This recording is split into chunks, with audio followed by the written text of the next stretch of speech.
కామారెడ్డి జిల్లా కేంద్రంలోని జీఆర్ కాలనీలో కాంగ్రెస్ పార్టీ జిల్లా కార్యాలయంను ఎల్లారెడ్డి ఎమ్మెల్యే మధుమోహన్ రావు, జూకల్ ఎమ్మెల్యే లక్ష్మీకాంతారావు, డీసీసీ అధ్యక్షులు మల్లికార్జున్ చేతుల మీదుగా కాంగ్రెస్ పార్టీ జిల్లా కార్యాలయాన్ని ప్రారంభించడం జరిగింది. డీసీసీ అధ్యక్షులుగా పదవి బాధ్యతలు స్వీకరించిన మల్లికార్జున్కు ఆర్థిక శుభాకాంక్షలు అందజేశారు. ఈ సందర్భంగా మీడియా సమావేశంలో ఎల్లారెడ్డి ఎమ్మెల్యే మధుమోహన్ రావు, జూకల్ ఎమ్మెల్యే లక్ష్మీకాంతారావు, డీసీసీ జిల్లా అధ్యక్షులు మల్లికార్జున్, తెలంగాణ రాష్ట్ర ప్రధాన కార్యదర్శి గడ్డం చంద్రశేఖర్ రెడ్డి మాట్లాడుతూ కామారెడ్డి జిల్లా డీసీసీ అధ్యక్షుడిగా ఎన్నికైనందుకు మల్లికార్జున్కు ఆర్థిక శుభాకాంక్షలు తెలియజేస్తున్నామన్నారు. అదేవిధంగా కామారెడ్డి జిల్లా కేంద్రంలోని జీఆర్ కాలనీలో కాంగ్రెస్ పార్టీ జిల్లా కార్యాలయాన్ని ప్రారంభించడం జరిగిందని తెలిపారు. కాంగ్రెస్ పార్టీ ప్రజల పార్టీ, కాంగ్రెస్ పార్టీ గరీబుల పార్టీ. కాంగ్రెస్ పార్టీ ఎన్నడూ కూడా ప్రజా పోరాటాలతో దూరంగా లేదు.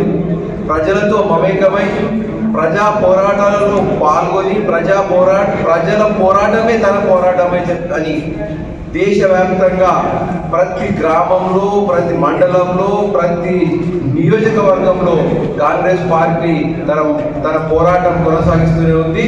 ప్రజాస్వామ్య పరిరక్షణ కోసం, గరీబుల సంక్షేమం కోసం, గరీబుల ప్రొటెక్షన్ కోసం కాంగ్రెస్ పార్టీ పనిచేస్తూ ఉంది.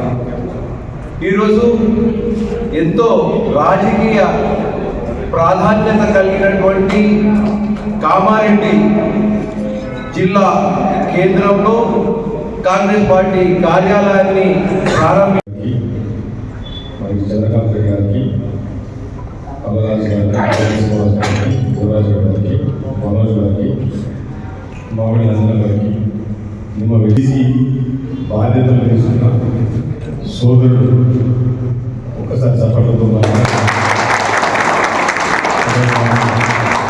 మీరందరూ ఆశీర్వదించాలి. ఎందుకంటే ఇక్కడ చాలామంది కాంగ్రెస్ పార్టీలో ఎన్నో సంవత్సరాల నుంచి పనిచేస్తూ 30 సంవత్సరాలు పనిచేస్తున్న నాయకులు చాలా ఉన్నారు. మరి తను ఒక సామాన్య కార్యకర్తగా, ఒక మండల పార్టీ ప్రెసిడెంట్గా ఈరోజు డీసీసీ అధ్యక్షుడిగా రావడం తప్పకుండా అదృష్టంగా భావిస్తూ, దాంతో పాటు బాధ్యతను కూడా భావిస్తూ, మరి పెద్దల సహకారంతో కామారెడ్డి జిల్లా కాంగ్రెస్ పార్టీని వచ్చే 20 సంవత్సరాల తరాలకి, రాబోయే 20 సంవత్సరాల తరాలకి సంస్థాగతంగా ఏదైతే ఏ పార్టీ కానీ, ఏ కుటుంబం కానీ, ఏ సంస్థ కానీ సంస్థాగతంగా పునాదులో పెట్టి ఉన్నప్పుడే ఆ రోజు ఆ పార్టీ కానీ